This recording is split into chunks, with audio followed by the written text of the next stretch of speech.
Alam mo, it's really up to her kung anong gusto niyang gawin.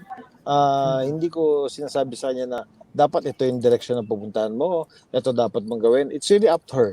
And ako naman, nakikita kay Juliana, kasi yung course niya ngayon, she's graduating already sa UP, ang course niya is public administration. So, Oh. makikita mo na napapalinya siya sa ginagawa namin dalawa ni Lucy. Now, if she decides one day na pumasok ng politika, then by all means, I will support and help her. Pero parang nagtatrabaho yata siya or nagte-training na siya sa office mo, hindi ba? Siya bang Yes. humiling nito or kayong nag-advise ni Lucy kay Juliana na sige, mag-training ka muna para in case na magustuhan mo, di tuloy na natin to.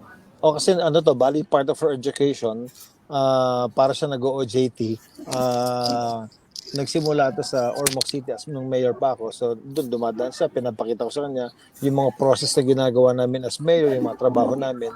So ngayon na nasa Congress na ako at nandito naman siya, sabi ko magtrabaho ka sa akin, nasa ganun, nakikita mo rin yung process nung pinag-aaralan mo.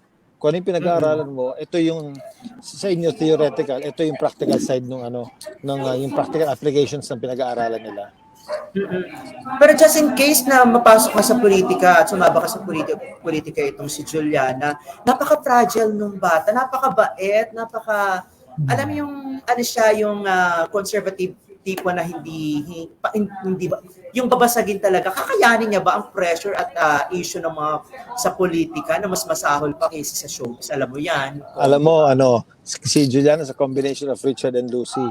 Si Lucy, very meek and fragile, no? Pero deep inside, matigas yun. So, si Juliana ganun din. Mukhang meek lang to, pero matigas din to.